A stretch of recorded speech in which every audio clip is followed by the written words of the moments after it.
Good afternoon and welcome. This is the first speaking event of the year, so we're really excited. We have a really exciting panel and some interesting discussion coming up. Also want to thank the AIPSC for co-hosting. Thank you. So thank you, them. So because this is the first event, just got a quick few announcements, so just bear with me. If you weren't at the first orientation meeting, you probably didn't sign the email form, so please sign that today. All of our relevant and current information goes out on the email. I'll spam you. So information about dues and the upcoming symposium and possible 1L reps. If we have 1L reps, if you want to be, we might have an election or just select a few. So please look at the email for that. And then again, the symposium, we're excited to announce that it'll be at ASU this year. Yeah. So that's really exciting. It might be the only second or third time it's been on the West Coast.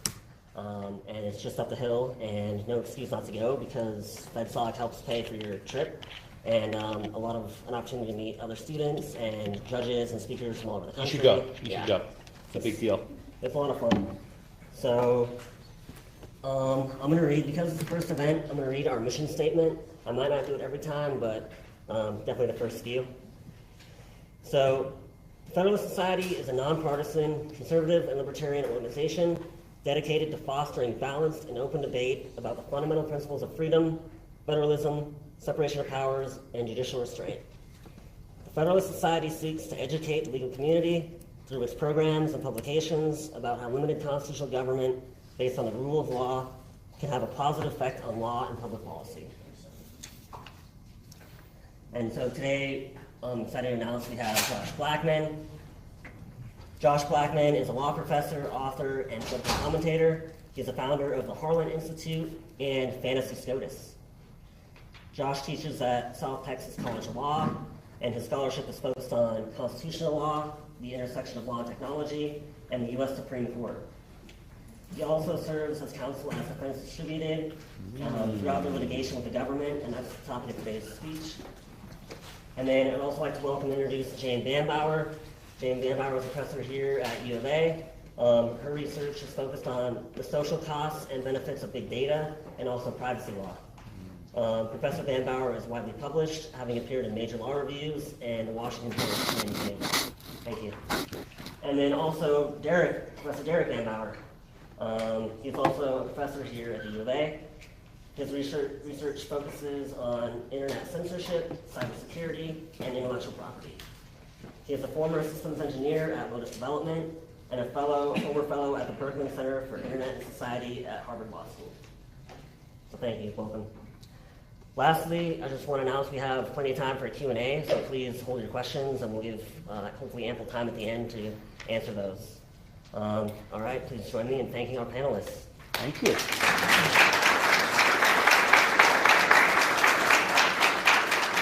Thank you all so much. I was here on this campus 3 years ago. I think Jane and Derek were there with me, and we were talking about this newfangled case thing I had just filed on behalf of a guy named Cody Wilson. And actually I'm honored. Matt, stand up. This is Matt Goldstein, who's actually my co-counsel, who works in Tucson, and he's been litigating with me for the last 3 years, right? I think at least 3 years. We've been through a lot of fights. We'll talk about this case today. So you're in for a treat. You get not only one amendment today, you get 2 amendments. And I will try to persuade you, maybe successfully or not, that 3D printed guns and the files used to create them are protected by both the First and the Second Amendment. And this is a very much live issue. It's being litigated. I've litigated this case now for 3 years, but this is also an interest of academic curiosity for me. A little bit of background.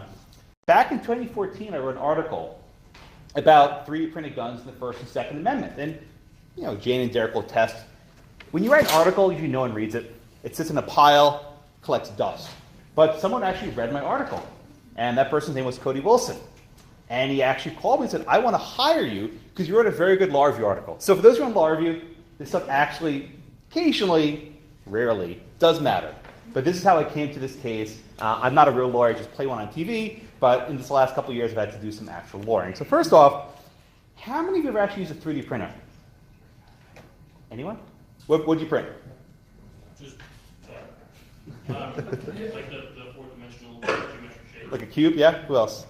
What'd you print? Toys for the kids. Toys? Oh, yeah? Parts for robots. Parts for robots, yeah? Anyone else? Anyone print a gun? No one printed an AR-15 lower receiver? Nah, you guys aren't doing it right. So, Cody Wilson. Cody Wilson was a first-year law student at the University of Texas, in a big state school. And when he was a 1L, he decided he wasn't very much interested in class. So he decided to spend his time with 3D printing. And he was the first person to figure out how to 3D print firearm, a single-shot pistol. Okay? So he was sitting where you were not that long ago. So what is 3D printing? So at the outset, I can't draw. Right? If you give me a piece of paper and a pen, I can't create anything. I can do okay with Photoshop, but give me a paper and pen, I'm worthless. Long ago, people realized that computers can aid the process of designing things. Something called CAD, computer-aided design. And CAD can be used to design fairly sophisticated items on a computer. So for example, here's a car, and here's a house. You can actually create blueprints for virtually any item in 3 dimensions using CAD. It's a very, very powerful program. Hey, Tessa. Hi. All the friends are joining. I love this. Now, I want to give you a brief lesson in coding. And this is actually very important because underlying anything you have on the computer is code, right? The way computers function is code. There's some types of code that doesn't make much sense. It's what's called machine language. It's these long strings of numbers that if I showed it to you wouldn't make any sense whatsoever. But the files used to create 3D printed objects are actually fairly intelligible to any person reading. I give you a 5-second tutorial. So you remember from high school geometry what a cylinder is, right? Tube, right? If I give you the height of the cylinder and the radius of the cylinder, you can figure out the volume of the cylinder, right? They give you the height and the radius multiplied by pi, right? Pi r squared times height. Yeah, right? You can figure out how big pi r squared times height, right? 3.14. You figure out how big that cylinder is. So I tell you, I want a cylinder with a height of 20 inches and a radius of 5 inches. You go to a machine shop and actually drill out of a piece of wood a cylinder that's 20 inches by 5-inch radius. Or you put this code into software and say I want a cylinder, the height of 20, radius of 5. You put that code in, and the 3D printer can actually generate a cylinder, radius 5, length of 20. Now, a barrel of a gun is a cylinder. You just made a barrel of a gun. Was that hard? Wasn't very hard, was it? By just giving simple dimensions, you can make the part of a gun. Now, again, Cody's gun is much more sophisticated. It's hollowed out. You have certain pressures and strength. But the basic idea of 3D printing is using real-world geometry, giving instructions to a computer that you can understand in 5 seconds, and it creates the object. Now, you can create lots of little doodads and knickknacks, glasses, ball things, whatever these things are, right? Basic stuff. Little race car, which is kind of cool. Body parts. Okay? Now let me explain to you how this process works. How many of you ever made a candle? You ever make a candle? That's what you do, right? You take the wick, you dip in the wax, pull it out. You dip in the wax, pull it out, and you keep doing that. And every time you dip the wax, it gets a little bit thicker on the base, right? We've all done this. 3D printing works on the same principle. But instead of dipping something in wax, you have this little nozzle right over here. And it sprays a very fine layer of plastic, which cools very quickly. This picture shows a little better. It's a heated bed. It sprays a little bit of plastic, and once it touches that bed, it solidifies. It's a very quick process. And by putting one layer on top of another, on top of another, on top of another, just like a candle, you create an object in 3 dimensions. Let me show you a little, it's not a video, but it's a demonstration. So this is MakerBot, which is a fairly prominent 3D printer device, very, very famous. And it's printing an object. Now, I'm going to show you one slide at a time. And when you see what the object is that's being printed, I want you to shout it out. Okay, let's see how quick you guys are. A little pop quiz. Okay, so this is the first layer. If you notice it's like a honeycomb lattice, right? Hexagons. This is a very strong way of printing. You don't have to fill the entire thing, make these little honeycomb shapes. So number one. Number two. Number three. You see it, shout it out. What is it? Number four. Okay. Number five. Ooh, you were really close. Really close. Oh man, that's why you guys hired her. She's really close. Number six.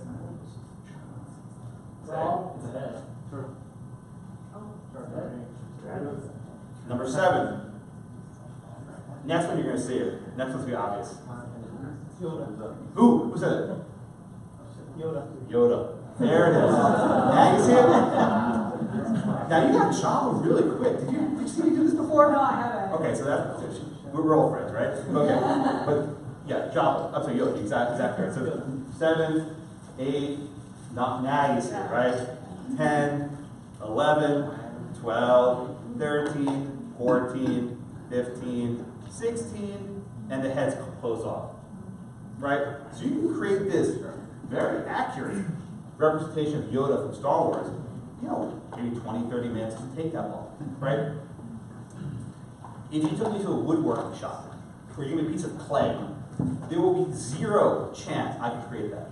But if you gave me some CAD software, I could probably model that in 3D and make something maybe not as nice as that Yoda. I think I make a pretty decent model, and you all could too. And that's the beauty of 3D printing. You don't have to have physical dexterity, right? If you can visualize something on a computer and make it, you can then create it in 3 dimensions. And you can create some pretty, sophisticated gears. I mean, lots of cool things. So of course, you have these 3D printers. People want to make Yodas? No. People want to make balls? No. But they want to make guns, right? So that's why I'm here. If people were simply printing, Yodas and the like, you wouldn't care. I wouldn't be sued by 20 states at once, right? That's not why I would be burning all these billable hours. Instead, Cody, my client, decided to 3D print a firearm that he called the Liberator. And this was after a gun from World War II, right? There was a famous gun in World War II called the Liberator. That was the basis. And here is the barrel of Liberator. You notice it's just a cylinder, really. The same way I described before how to make a cylinder, there's a cylinder. And the barrel is a cylinder. And he figured out how to structure it in such a way that it could actually contain the combustion, right? When you fire a gun, it goes boom, right? There's combustion. And he figured a way of treating the plastic to actually withstand it. Now, Cody, again, was a first-year law student. He's a self-described crypto-anarchist. He's a really nice guy. Matt, am I right about that? Yes. He plays a big part in TV. He's actually a really nice guy, but he has a very specific vision. And for him, it's about information. And he believes firmly that information cannot be controlled. And that any effort by the state to control information is doomed to backfire. And he believes that with every fiber of his body, sincerely. So he built a couple devices. Who knows what this thing is, right? What is that? It's an AR-15 low receiver. Absolutely right. This is an AR-15 low receiver. For those of you who know much about gun parts, this is the only part of the gun that the government actually cares about, right? The government doesn't care about anything else but this. So you can make your own AR-15 low receiver. You can have an AR-15 in basically any state in the union. Now, they're not the best. They last for a while, but they're not perfect. It's still plastic. Cody also made magazines. So this is what a magazine usually looks like. And here he made a magazine for it's an AR, Matt? It's an AR-15 magazine? AR-15. Yeah, it's an AR-15 magazine. God, my co-counsel is awesome. Like, you should have to make stuff up otherwise. They built the magazine out of a 3D printer for an AR-15, right? And these are illegal in certain states to buy, but if you make your own, what doesn't cover that? But then Cody made the biggest wave with this. What the hell is that? What is this, right? This is the Liberator, the first fully functional plastic firearm. Now, again, it's not completely plastic. Right there is a nail. Why is a nail there? Come on, guys, come on, have a seat. Why is a nail there? The firing pin, right? How does a gun work? You have a bullet, also made of metal. At the end of the bullet is a little bit of gunpowder. If you jam something sharp in there, it combusts the gunpowder, and the shell flies away, and the bullet goes forward. Right? That's how a gun works. You pierce the back, go boom, the bullet flies away. So the idea of a plastic gun, it's kind of a myth. You need bullets, right? I guess you can fire a plastic bullet, not very lethal. But you need bullets, you need a firing pin. And also, Cody designed it. There's supposed to be a block of metal put within the handle as well, so it will be detected. But what the hell are these? What is that? These little squigglies are the springs that when you pull back the trigger, it creates the firing pin mechanism. And that little thing there, that's the barrel of the gun. That's it. Cody's ingenuity was designing these parts together. And here's what it looks like when it's fully assembled. Right? Now, if you notice, there's a little rope on the floor. And that's because they initially had to test it, not with their hand, but they put a rope on the trigger and sent a little bit away and yank it because it might pull your hand. But eventually, Cody figured it out and had enough tolerance that it could handle the combustion and was able to fire around with it. When Cody did this, he made international headlines. He was all over the news, all over the world. Because he was this guy who figured out how to create a gun. But this isn't what Cody got in trouble for. Cody took it to the next step. And he launched deathcad.com. What's deathcad.com? It was a site that you could use to download these files. Okay, so is there a problem with what Cody did? So first off, when I say 3D printed guns, this is what people have in mind, right? You know, you have this point-click shoot, you have like an inkjet printer just spits a gun out. That's not how things work, right? This is a very elaborate process. It's almost impossible to make a liberator that works. You have to treat the plastic with an acetone bath to make sure it has enough tolerance to handle the combustion. There's a lot of work that gets into it. You are much better off making a zip gun. Who knows what a zip gun is? It's a zip gun. It's a gun you make at Home Depot. Yeah, perfect. Oh my God, you stole my line. It's a gun you make at Home Depot. He's exactly right. Believe it or not, you know, we're in Arizona. There are guns here. When I give this talk in New York, I'm from New York. When they give this talk in New York, people are shocked that you can go to a hardware store and make a gun. They're like, what do you mean? Don't you need a gun? All a gun is a tube.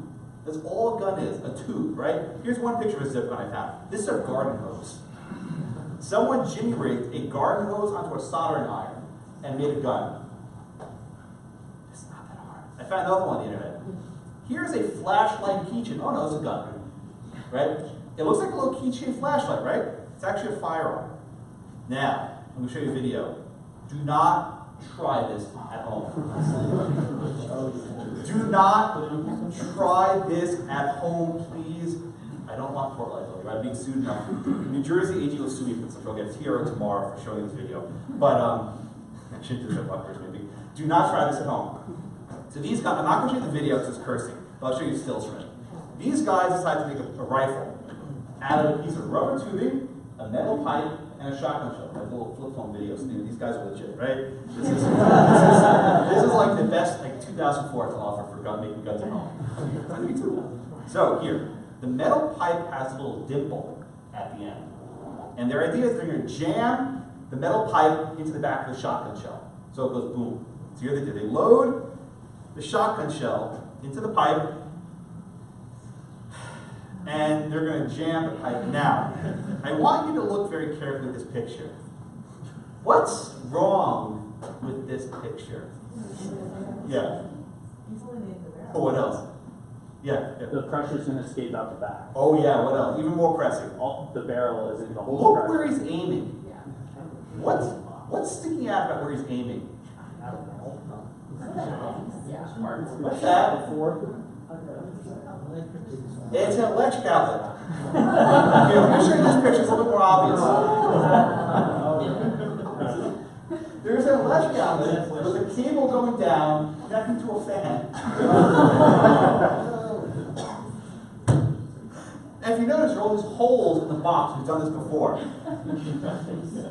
Yet they go after my clients, right? They go after Cody.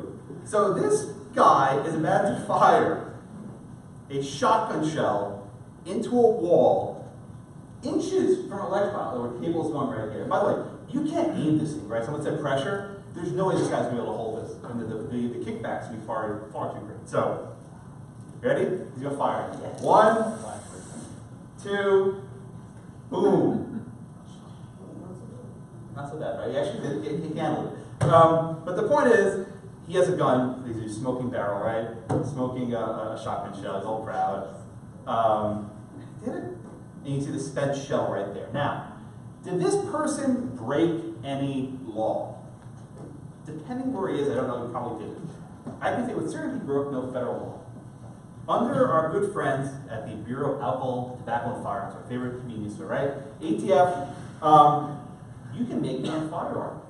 Go to their website if you don't believe me. They have an FAQ. If you make your own firearm that's not for sale, you're fine.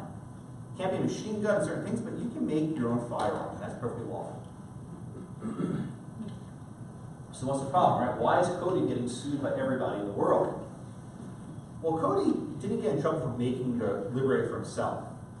What he got in trouble for was putting the files to make the Liberator on the internet. And specifically, he got in trouble from the State Department. What? The State Department. So here's what happened, right? Cody puts his files online, and then the mass killing in Sandoz happens like a couple weeks later. And the Obama administration freaked out, like, uh-oh, how do we stop this guy? We gotta find something, right? You know, DHS, sorry, we got nothing. DOD, oh, we have nothing. State, oh, we got something, right? So the State Department has this regime of export control. I won't bore you with Matt is an expert, world-renowned expert on this area, but they have these very complicated rules. If I want to send, you know, a Stinger missile to Afghanistan, for example, I need the government's permission to do that, right? I can't just ship a helicopter or night vision or, you know, some really sophisticated equipment to our enemies overseas. And I think that makes sense. I think we would all agree with that. But the State Department has interpreted this statute in such a way they can also regulate not just physical munitions, but technical data about munitions. So, for example, if I want to send someone the blueprints for a nuclear submarine to China, for example, right? I probably need the government's permission to do that. And, you know, maybe I'm with you. What if I write a book, and the book discusses, you know, encryption, for example. And in the book, I want to include a little CD-ROM, those were a thing back then. But, you know, a CD-ROM in the book that includes some sample code. Aha. Now the State Department says, no, you can't publish the book with that CD-ROM because you are now exporting encryption data that we want to regulate. This is a big case called Bernstein, went through the courts for a number of years. And it didn't actually end with any good resolution, which is unfortunate. But the courts more or less agreed that code is protected by the First Amendment. But the government never actually went after someone for what Cody did. He put his files in the public domain, right? These weren't, you know, nuclear submarine blueprints classified. These were public files which he committed to the public domain for anyone to access. And the State Department said that this is not in the public domain, it's technical data. They came after us, and they sent Cody a letter. And they said, you must take these files off the internet immediately. Wow. Right? A letter from the US government, State Department, saying you must take these files off the internet immediately, or else fines. I mean, we're talking millions of dollars of fines. This jail. I mean, this is not a joke. And as much as people like to make fun of Cody as being an anarchist, he complied. He took the files offline, he hired Matt, they worked out a deal, and then they asked the government to get permission, right? We have a license to publish these files. They sat on it for 2 years, and then we sued, right? They just never got back to us. And after we sued them, they denied our license, which was, I think, very kind. So they could give us, you know, a concrete injury to go to court with. So we sued them. This went to the courts. The district court found that the speech was arguably code, but he found that the government's interest in national security was so strong that it predominated over our free speech rights. Okay. We went to the Fifth Circuit. We had a divided panel, 2-1. The two judges wouldn't consider the merits. They said, we find the risk of irreparable harm so great that we're not even going to look at the merits. Okay, there was a dissent by one judge who went full bore on them. She went full automatic. Just read it, Judge Jones. And she basically tore the government a new one, as it were, saying that this is a violation of free speech to prior restraint. It went to the en banc court. It split, was it 8-5, Matt? Was that the final vote? 8 to 5, and they denied en banc. By the way, there are new members of the Fifth Circuit. I think they vote my turn differently next time, but we'll see. They went to the Supreme Court, and they denied certiorari. Now, that was only on what's called an appeal of a preliminary injunction, a PI. And as you all know, you appeal the PI, if that's denied, you go back down to the court for trial or summary judgment, however it's going to be litigated. So after cert was denied, we got sent back down to the district court. And it's very common that the district court judge says, okay, go engage in settlement talks. It's very common. And we went to engage in settlement talks, and we were actually feeling pretty good, right? Even if we lost on the preliminary injunction, now we're on the merits. And you don't have to deal with irreparable harm. It's actually easier to win on the merits than on a PI. We were feeling pretty good. And also what happened in the backdrop is the government announced a change in their approach. See, traditionally the State Department regulated guns below 50 caliber. And the government said we're announcing a shift. We're going to move 50 caliber below from the State Department to Commerce. Why is that a good deal? Because the Commerce Department doesn't regulate technical data in the same way. So if the Commerce Department is regulating this stuff, we're good. So we knew they were shifting from state to commerce, and we knew that we had a better shot on the Fifth Circuit and a better shot on getting summary judgment, perhaps. So we were feeling pretty good. And the government came to us and said, we want to settle. Like, good. Glad it finally came around. And there is an offer, which we did not refuse, and we accepted the offer. The offer basically says they would give us the license we were asking for. They would make a temporary modification to their export control regime, and they would pursue a final rule to make the temporary modification final. So far, so good, right? I talked to Shane. Where's Shane? Shane. So I talked to Shane at the Supreme Court. I think it was July 27th, give or take, 26th. It was fine. He said, come to Arizona. I'm like, yeah, sure, we'll come. I thought the case was over. That's what I told you, right? Like, we thought we were settling the case, and we'd be done. Boy, was I wrong. So, in the span of 5 days, I argued 4 TRO motions. Let me explain. So our settlement was supposed to go into effect Friday. I'll just give you dates, we each of them dates. The settlement was supposed to be finalized on Friday. On Wednesday, an emergency motion to intervene was filed by the Brady campaign, Every Town for Gun Violence, and Giffords, I can't remember, Gabby Giffords' group, right?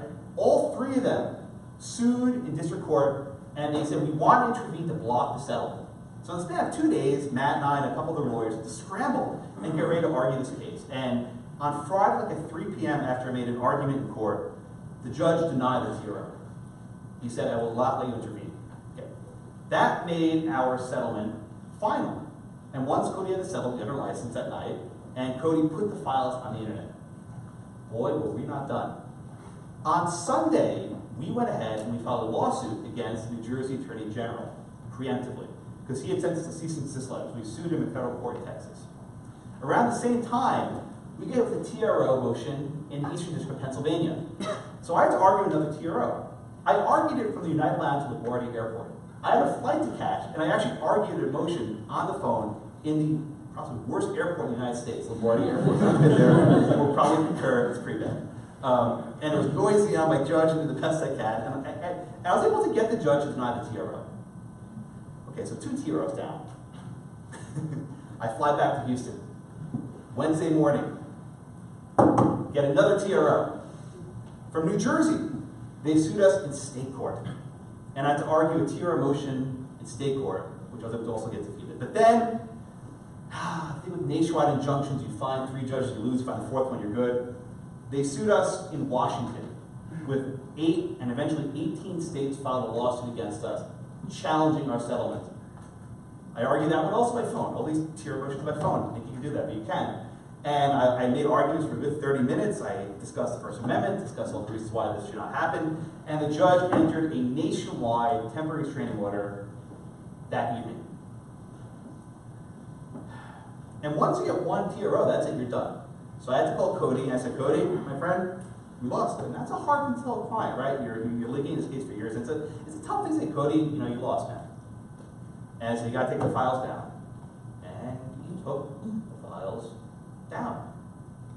And the site was dark for a while. And just what, Matt? 3 days, last week was a PI? No, 2 days ago. Was it PI? Just 2 days ago. It's still an ongoing story. The judge had another hearing. I argued with my co-counsel, Chad did, great lawyer. I'm sitting out teaching now. It was great this happened during summer break. This was actually very fortuitous. But Chad argued it, and the judge entered a preliminary injunction. As a result, our license is on hold. We'll see what the government does. Still things in the works. But this is very much a live issue, and the efforts by these states to silence us will not be the end of the road. So let me actually walk you through the legal arguments, the constitutional arguments, and I think it'll be helpful. The basic tenets of the First Amendment is that the government can impose a prior restraint of speech. What does that mean? You don't need the government's permission to say something, to get permission to speak. You know, if you want to have a parade, they can issue content-neutral regulations with a time, place, and manner for protesting, but as a general matter, you don't need the government's permission to speak. Moreover, the government can't censor speech on the basis of its content, right? That's called a content-based restriction, which we know are subject to strict scrutiny, which basically means the government loses in almost every case. Not always, but usually. So I always bring up the example of the Anarchist Cookbook. Anyone have a copy of this? Of course you do. Of course, yeah, I think Arizona, right? The represent Arizona man, Florida man, Arizona, right? This is a book that tells you to be a terrorist, basically, right? I'm not exaggerating. If you buy this book, it's on the shelf, actual paper, it'll show you how to make bombs, how to make explosives, how to use poison. I mean, it's a really bad book. And there were all these efforts in the 60s and 70s to ban the book, libraries and the like. It didn't go anywhere. Right? The mere fact that you can use speech to teach yourself how to commit a crime or facilitate crime doesn't mean it's lacking in protection. You think, wait a minute, Josh, we're not talking about a book here, we're talking about code. Well, let me tell you something, information is speech. And this is not just Josh saying this. The Supreme Court said very plainly in a case called Sorrell versus IMS Health. The creation and dissemination of information are speech. Go look at other cases. Brown versus EMA, violent video games are speech. Reno v. ACLU, I can go down the list. All these cases seem to just assume, correctly, that the First Amendment applies to speech on the internet and in various electric formats, right? We live in a world that's governed by code, and this is a huge aspect of our existence. And I showed you at the outset, we're not talking about machine code, we're not the matrix, right? This is fairly understandable CAD files and various formats that anyone can learn. But I promise you 2 amendments I will not disappoint. We also have a Second Amendment claim, which I think is worthwhile, but the courts haven't seen fit to see yet. But we have the Second Amendment in a famous 2008 case called Heller. The Supreme Court recognized that you have an individual right to bear arms, and then in a follow-up case called McDonald, the court said that that right applies to the states. Unfortunately, in the last decade, we haven't had much to say about the Second Amendment, so we were left to the lower courts, and they've just run amok. But I'll make 2 arguments, right? First, the right to bear arms includes a right to acquire arms. Why? What if the government said, yeah, you can have guns, we'll just ban the sale of firearms? Well, that wouldn't work. Where would you get it from? So there can be regulations, of course, of how guns are sold, but the right to acquire arms is at least part of the First Amendment bundle of rights. Okay, for example, this was Dick Heller. The picture looks crazy, I know. But he actually had a gun from before DC imposed their ban, and he was required to keep it locked 24/7. If he were to remove that lock, even for a minute, he'd be a criminal. Even if someone broke into his house, he couldn't remove that lock. But then he got his permit. Okay? I'll make another claim that I think it sounds more bold, but is actually more grounded, that the Second Amendment includes the right to make arms. Why? Long before there was Cabela's and Walmart and places you could buy guns, we made their own, right? We fought a war of independence with homemade muskets, homemade bullets, right? The deeply rooted tradition of making firearms is quintessentially American. And that's why to this day, ATF does not prohibit you from manufacturing your own firearm. Good reason. Because you have a right to make your own damn gun. You can't sell it. I'll give you that. I'll give you that. You can make your own gun. But wait, there's more. I'm almost done. You have a hybrid. The Supreme Court has described hybrid rights as one right reinforces another. Right? And here, the government is censoring Cody from talking about guns. They're censoring from sharing information about firearms. So I think it's the First Amendment and the Second Amendment working in tandem. It's a hybrid right. Now, there are laws in the books, right? There's the Undetectable Firearms Act. And this bans a gun that can't pass through, it bans a gun that would not be detected by metal detector. Now, is this a recent law? No, it was passed in 1988. Plastic guns aren't new. They're not new. This is old stuff, right, that people are just fear-mongering about. When the Glock, who knows what a Glock is, right? Thank you, Arizona, right? When the Glock came out, oh my God, it's a plastic gun. No, it's not plastic. It's made of metal, there's some plastic parts. But then Bruce Willis, right? Jim McClane, right? In the Die Hard movie, he had this one line. He says, luggage, that pump pulled the Glock 7 on. You know what that is? It's a porcelain gun made in Germany. It doesn't show up on your airport X-ray machines, and it costs more than what you make in a month. Every word that sentence is wrong. Every single word. Okay, ready? There is no Glock 7, no such model exists. It's not made of porcelain, it's made of metal. It's made in Austria, not in Germany. It will show up in an X-ray machine, and they're actually really affordable. So so Congress legislates based on Die Hard movies. That's why we have laws, right? They're afraid of movies. This is where we are. And freedom gets sensible. But again, this is a movie in the 80s. Cody stuff isn't new. Nothing new about it. Now, there have been many efforts by Senator Schumer, likes to ban things, signs. I tried to ban our firearms, we didn't succeed.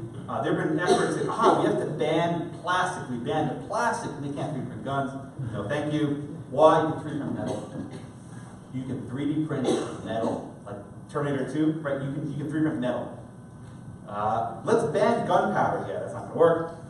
Then we come to export control laws. This is Matt's baby, right? The ITAR, the International Traffic and Arms Regulations. This incomprehensible code of regulations about what you can and can't send online and send abroad. And this is the cryptography book I mentioned, right? The government said you can't ship code to use cryptography.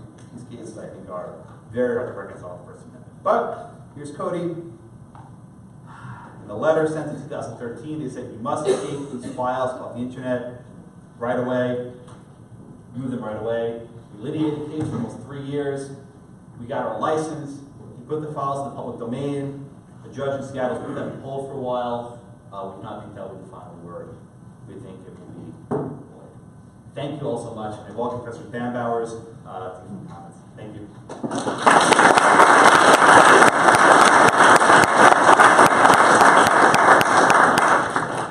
In the interest of time, I'm gonna make my comments here. Ooh, I like that idea. Yeah, because I wrote some notes, and I'm only gonna do a few of them, and it's easier to not have to, these are small. Okay, so first of all, whatever ideas I don't get to say to you, I will try to put in some sort of an essay and send it to you, and I'm pretty sure I'm gonna call the essay Death Cat for Cutie. I like that.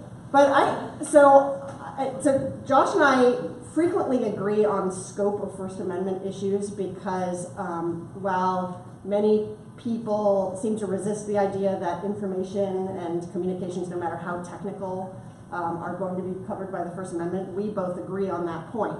However, if I back up from this particular case and ask just the question, can code for a 3D printed gun ever be regulated consistent with the First Amendment? Or rather, I want to ask the coverage question. Could Congress theoretically regulate the distribution of code for 3D printing guns without triggering a First Amendment analysis? I would say that it could. So let me try to explain where the differences are and where this case too may potentially run into some gray area. So code, it's true that code, if you look at the line by line, the people who understand the computer code will learn what it's trying to do. But I think that can be a little bit of a distraction that at the same time, if code, despite the fact that it happens to be made up of language, if it is consistently, predictably, and by design used to not to run a video game or something that is itself communicative, but instead to either do an action, turn off lights somewhere or set off a bomb somewhere or something like that, or if it's immediately executed in order to create a product, then the code, I think, has to be understood as having kind of two dimensions to it. And we would ask whether the regulation is directed at the communicative part or the non-communicative part.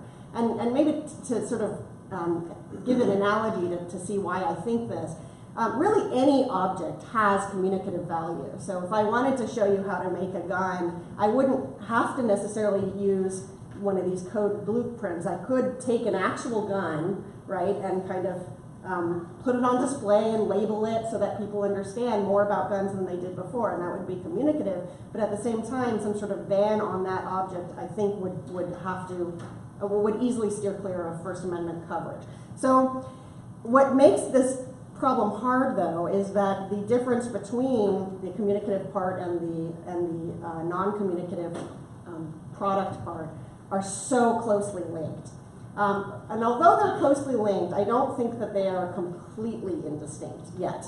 We may, in the future, wind up with some sort of machine where as soon as you're thinking something, you can, just the mere thought can produce it. And then I think things get really hard. But at this point, I think you could easily distribute code that is a blueprint in the sense that it shows what you could do, but would not have the sort of immediately executable quality.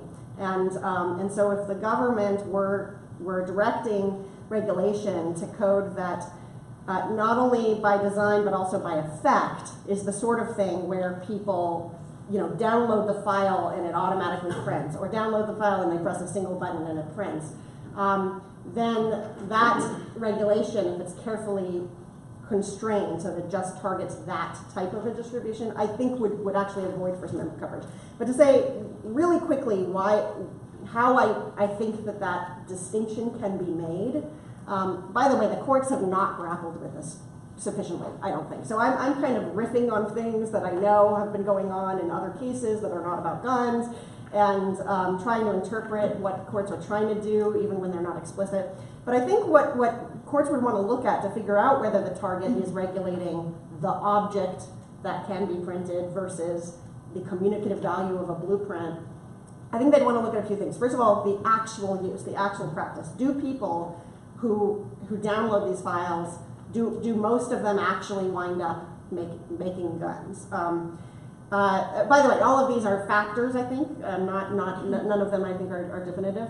And then, relatedly, I think we'd want to look at translational effort. And Josh actually mentioned this, that even if you download these files from Defense Distributed, and I actually went to their website yesterday to see how close I could get, but I didn't get very far. As Josh mentioned, it actually takes a lot of, there's so many steps between downloading the file and having a usable gun in your hand.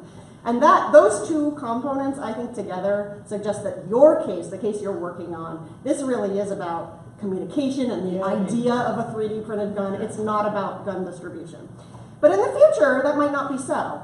And then the third thing, though, that I would want to look at is the speech of the distributor, not as the trigger for regulation, but as evidence of what the distributor itself understands people are going to use the gun for.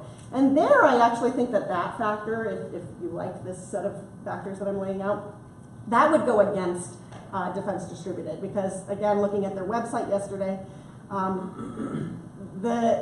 the goal, I think, of Cody Wilson is to not just explain to people how to make their own guns, but to actually get them guns in their hands. And if those guns were federally banned, then that, I think his statements on his website could be used as evidence that he even understands that everybody is using this not to look at the blueprints and learn and sort of have this higher, this higher mental experience, but to wind up with a gun in their hand.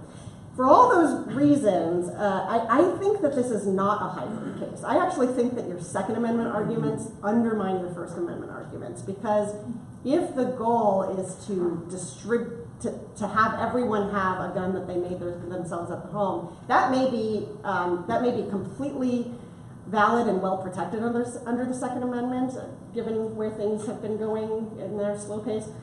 But under the First Amendment, that suggests that what is happening here is not the distribution of ideas, but the distribution of guns and so of objects. So, all right, that's it.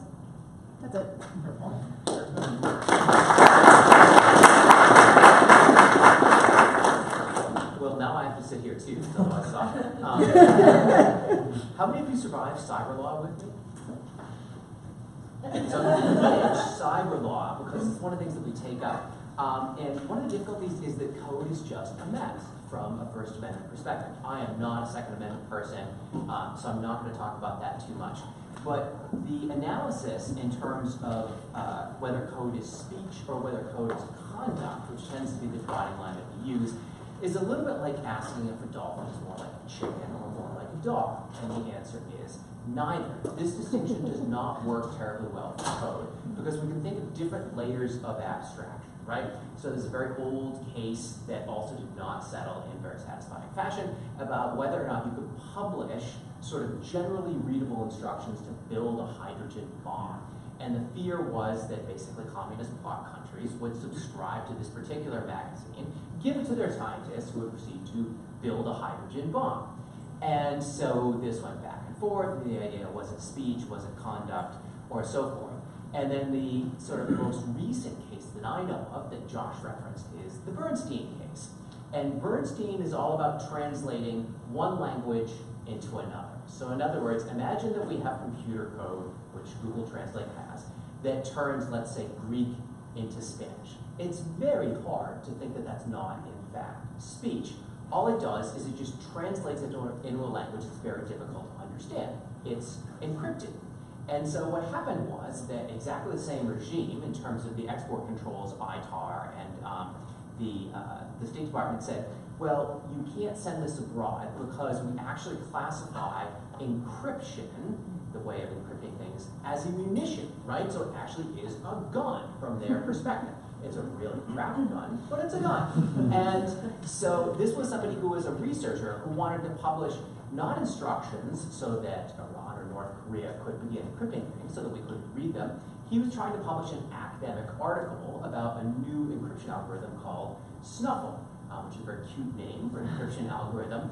And they wound up fighting over it and eventually got, I believe, to the Ninth Circuit. And then the government said, well, we're just going to back off this once, which is a really easy way to avoid bad precedent. And so it's difficult, right? Because all of these things, all of these types of code do two things simultaneously. One is that they communicate information. It's information that most people can't read. There's still people out there who can read assembly and Fortran and other languages where most people can read it are long dead, although they were really popular during the Y2K problem. At the same time, they tell a machine how to do something, right? And so normally we think about it that if you have something, if I set up a bunch of gears, right? So it's no longer a language, it's just gears. And we sort of Rube Goldberg style, we turn the crank for the gears, and it eventually outputs a 3D printed gun. That's not language at all, right? It's just a machine. But the two are the functional equivalent of one another. And so one of the things that computer scientists always like to remind us is there's nothing you can't do in software, in code, you can't also do in hardware. Software, pretty clearly speech, pretty clearly language.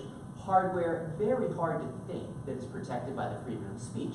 Now, there's some good writing on whether or not it might be protected by freedom of the press. So in other words, you might have the right to build a printing press, but that's just an entirely different can of worms. And one thing that a lot of people who are not copyright nerds like me haven't thought about a lot was that there was a case in front of the Second Circuit, and it was basically because some of us in this room may have engaged in the unlawful downloading of music and movies. Do not raise your hands. I don't want to know.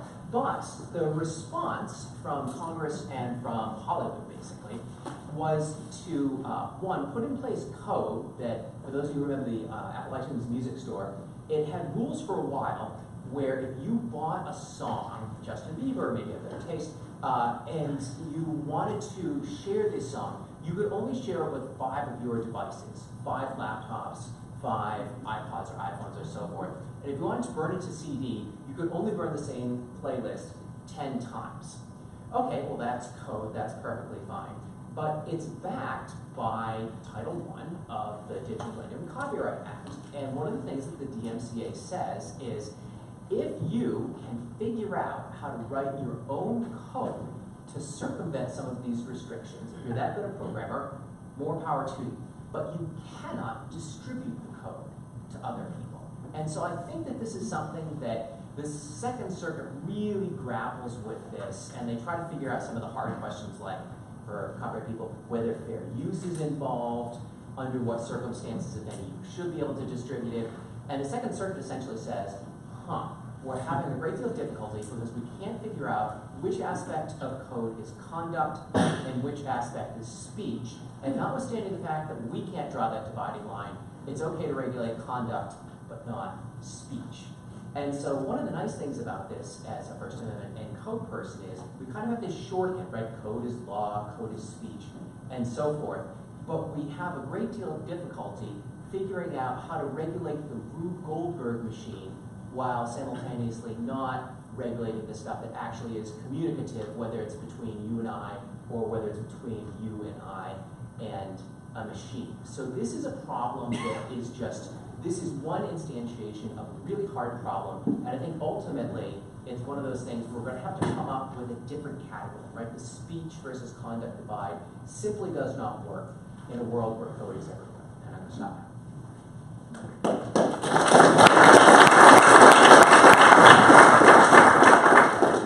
That leaves us with 15 minutes of Q&A, so Dad, go ahead and open it up.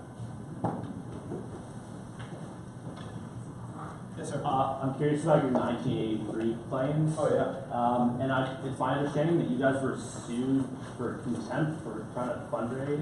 No, that's fake news. Let me explain what happened. This is hilarious. We sued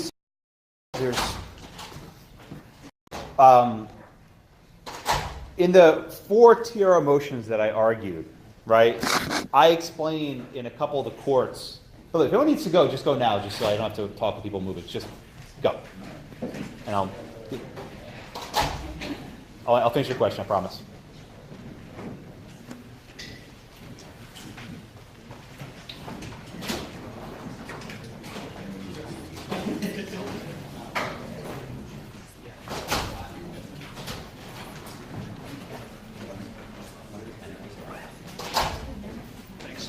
Thank you. Thank you so much for coming. Thank you so much.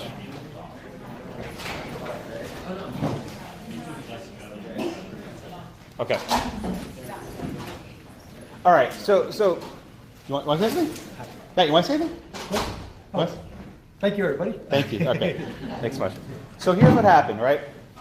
When the judge issued the preliminary injunction in Washington, he said that we can't put the files online, doing so would be illegal. But he said in his opinion, but you can mail them to people using snail mail. Okay, so we did that. And Cody's on, I guess it was Wednesday morning or Tuesday morning, started having a website where you can log on and purchase thumb drives. And people check to make sure you're a U.S. person, and he'll mail you a copy of the thumb drive. So there's no contempt. The AP had a headline, Cody Wilson defies court order. My God. I talked to 15 reporters saying that's not what's happening. The court said you can mail them, which is what we're doing. So there's no contempt. It's completely fake news. It drives me crazy. And in fact, Cody isn't just mailing anywhere. The 19 states that have sued us will not ship to those states. If your billing address or shipping address in those states, he actually built a blue wall. That's what he calls it. Right? He built a wall. It's a blue wall, and all the Dem AGs who brought suit, their people can't be trusted, and they aren't getting the damn files. So that's how it stands right now. But the judge said you can send, so there's no contempt. Oh my God, silly. Okay. Yeah. So these files, presumably they're out there. Oh yeah. Around. What legal status do they have?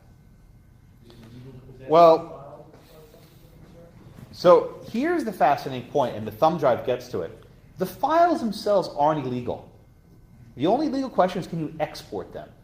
And export means sending them to a non-U.S. person. Now, if I send a thumb drive from myself to yourself, and it's by U.S. mail, there's no governmental regulation of that, right? If I put it on the internet, the government says, aha, a person in France or Iran can download that file, and you can't really section off the internet, so therefore the files are available. So the files themselves are lawful, but they can't be available for export. Yeah? Even if it was just like a private network, an intraweb? Secure download becomes a little bit trickier. There are, like, if you work for Northrop Grumman or Lockheed Martin, they have very secure private intranets to make sure that non-U.S. persons lack access. So you can build what's called secure download, but there's a lot of work that goes into it. But again, if I just hand you a thumb drive and you're a U.S. person, I check your passport, we're fine. There's no problem. Yeah? So when you brought up like the difference between action and like information, I just started thinking about maps. And so, like, I could probably go on Google Maps right now and say directions to Area 51. And Google will tell me, right? Where is it? It'll at least bring me up to the border. But that's fully legal information. Now, if I take that information and act on it, and then that's where I'm having, like, kind of saying it's like, but what the download is purely information. And if you want to regulate the making of the gun, that's more regulating the action. But I'm now kind of having trouble seeing how a program is an action, even if it tells you how to do something. Well, I'll respond to that. I think if a program is the sort of thing where as soon as you download it, all you have to do to take the action is press a button, the distinction that you're making just starts to get smaller and smaller and smaller. And you might Distinction, isn't it? Pressing the button. so we could decide, so courts could say, yeah, once it's, we're going to take coverage, First Amendment coverage, all the way up until the point where the gun is actually being printed. I don't think they'll, I think though that there's room within the doctrine of the First Amendment for them to not take that path. In fact, speaking of technical maps, there are cases where a technical map had a flaw in it and a pilot crashed, and there was a product liability case, and the court decided that even though it's a map and even though bland information could be protected, they treated the case as not First Amendment covered at all. I think that's wrong, actually. I think that I think when you're talking about taking like a physical map and making decisions as a pilot and then flying, that's more like you're going to Area 51. So I don't think that court was right, but I'm closer to you than that court is, and I'm still not going as far as you are. Yeah, there's a case in the Second Circuit called Vertucci, you know what I'm talking about? The Second Circuit case called Vertucci, and the phrase uses, is there the intercession of the human mind, right? Does the human mind intercede? This is kind of what Jane was getting at. Yeah. And if it's just point click, I would probably go along with it, it's not, but this code is very rich, and in fact, Cody can tell you, far more people download the code to inspect it than ever print the damn guns. Oh, yeah. These are not practical devices, they're simply not, they're not good guns. I mean, to actually make it handle the combustion, you have to do a lot of work. You have to treat it with acetone and bake it. I mean, there's a lot of stuff you got to do. So this is not point click shoot. But I think the bigger question is the line drawing, and Jane got to this with pointing quite well. Do we put a filter inside a compiler? Right? How can the government actually police at what point code turns from permissible to impermissible? And you can take a CAD file and with some work convert that to a 3D printable file very easily. At what point do you ban, which is why maybe Derek's right, that is a category unto itself. But having a statute draw the line between permissible and impermissible code, that statute will be obsolete the minute it's drafted. And even worse, have courts try and draw this line, it will be a disaster. Which is why we think, at least at present, our expressive files do fall to the ambit of the First Amendment, and we have content-based restriction, which warrants strict scrutiny. Can I bug you really jumping in? So let's assume that Cody moves to Antigua just to pick one place, and if the weather's nice. And what he does is he sets up a server in Antigua and just makes the plans available, right? And the advantage to that is he's no longer really exporting it unless we have a really sort of strange definition of export. He's in a foreign country, which is making it available to foreign nationals. And so I'm curious if you think that the government would try to do something to prevent him from engaging in the distribution there.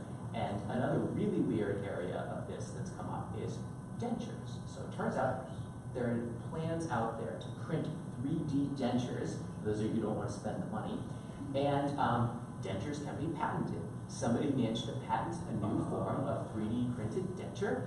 They went to the International Trade Commission, which has the power to ban imports, and they got a ban that required, at the time, until the Federal Circuit cleaned this up, all internet service providers to block access to the dentures, which is super weird and seems analogous. And so I'm curious if you think that that would be the next step the government would take.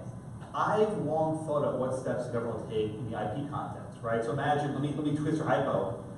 The newest pair of Kanye West sneakers, right? How much are they? A couple $100? The newest Jordans, LeBron James sneakers, hundreds of dollars, right? I can 3D print that for a few dollars in parts. I mean, the Chinese sweatshop making them. So What if people start ripping off Kanye West and LeBron James sneakers? Then Nike gets involved. What I've actually long feared is that the 3D printers will have filters put in them. So, for example, have you ever tried making a copy of U.S. currency in a high-quality Canon copy machine? You tried that?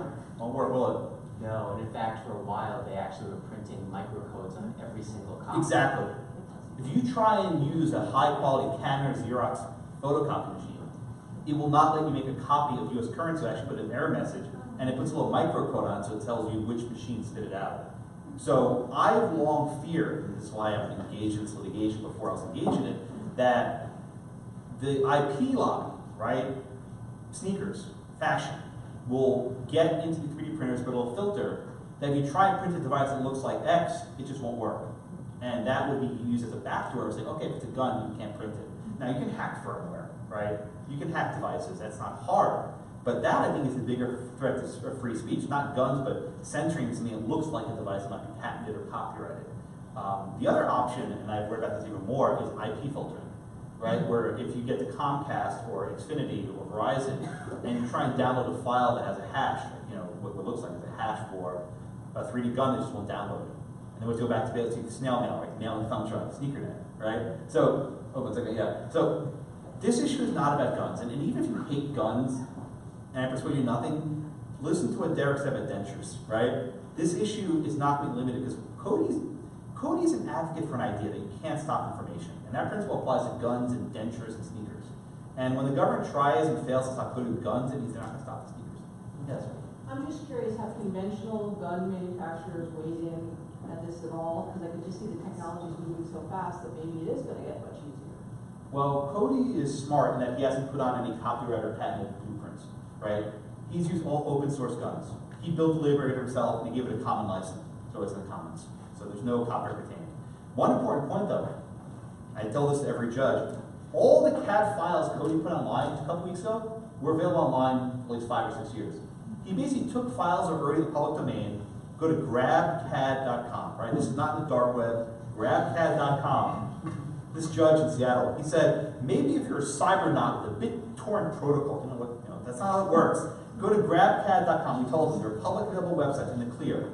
You can find these files. They're really easy to find. Cody's files are really easy. So they're not copyrighted, they're not patented. The gun manufacturers aren't afraid. Again, these are crappy guns. They're not effective. They're going to break after a couple of fires. So I don't think Smith & Wesson's work. That's it. Have you ever thought of the government, not that you can get in their brain totally, but maybe this goes along with what Derek's asking, using like the material support statutes that by posting those, you're getting this material support to terrorist organizations under the Humanitarian Law Project. HLP, yeah. Yeah, that's, I think, how they're going to try and frame it, that this is facilitating crime or facilitating some sort of crime. I do think that's, to me, their strongest argument. There's a big difference between putting a file on the internet and, in the HLP, actually contacting people abroad. I think there's a passive aspect to it that's very different. I don't think the mens rea requirement, we briefed HLP. The Chief Justice had a pretty strict mens rea requirement to make it as being an intentional act, or something to that effect. I don't think we get there by just putting a file on the web. I think your hand was up, sir, a minute ago? Oh, no, it is. Really? Wow, good. Also, HLP, that case, I think it's often forgotten that the Supreme Court does find that there is First Amendment scrutiny. Yeah. They just might not pass it. Yeah, because it was a very strict mens rea requirement, wasn't that? That it had to satisfy a certain element. It's been a long time. Yeah, me too. Professors forget stuff also. Yeah, maybe one more question. Yeah. So the second half of my first question was about the 1980. Oh, I forgot to answer your question. Yeah. Yeah. So we went at when we had our settlement about to be closed, right? We're about to settle. We got a cease and desist letter from New Jersey, and they said, don't do anything. Don't put these files online. So we went preemptively and filed a 1983 action against them. That's currently sitting in court. We sued the New Jersey Attorney General, and we sued the Los Angeles City Attorney who tried to intervene in our litigation. And there might be others who will be joined there soon enough. Yeah. Have you ever thought about if one of his guns, somebody else made his guns, and then the school shooting happened and killed his friends? Yeah. Would that ever change his views? He's been asked that question a lot of times. Virtually every reporter asks him that exact question. And I'll do my best to recreate his answer. I haven't thought about it. But his idea is these guns are out there, these technologies are out there. if someone wants to get a gun, using his files is probably the least effective way of doing so. There are far more effective ways of getting a gun. The far greater principle for him is the sharing of information, but he does think about that. He doesn't answer it all the time. That's a good question. Yes, sir. Sorry. So if you could do it in plastic, you said there's 3D printers with metal. Is that the next step? Is he planning? Oh, there have been 3D printed metal guns for years. There's nothing new. Again, Cody didn't do anything new. He just did it in a very fancy marketing fashion, right, where he gets all this attention. But I've seen 3D printed anything. He didn't 3D print virtually anything. Yes? So is your client interested in putting the federal statute about not having a weapon that can be hidden through X-ray? Does he give any warning or anything on the website that says, hey, look, build it, don't care, but... The blueprints, as they're designed, calls for the installation of a metal block in the handle, which would trigger a magnetometer. So his actual design puts in this metal block to go around that? To comply with the law. To comply? To go around. You can comply with the law. Come on, you're a lawyer. No, he's complying with the law. The law says metal is metal. It's complying with it.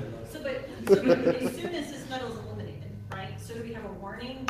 Does he say anything? Do we reference the federal statute? Is there something on the website that says, hey, you should know this? No? Honestly, I don't know the answer to that question. But the short answer is he built his design to be compliant with federal law. And I understand that, and I'm fine with that idea. Like, okay, distribute it, do those things, but... If someone wants to make a gun in violation of law, that's their issue. You're right. That's their choice, but I'm just wondering, is your client interested in warning them about those? I'm pretty sure in the instruction it says you need the metal in there for the comply with federal law. I'm not sure if I'm pretty sure. Yes, sir. I'm not positive. I'm pretty sure on that one. Yeah, that's the last question, then we'll head out. Yeah. It can't be very accurate. Usually No, they're awful guns. For any sort of accuracy. There's no rifling. There's no rifling. The bullet just... Yeah. No, That was my- they're terrible guns. This is about speech. It's about principle. It's not about guns. Thank you all so much. And if you have questions,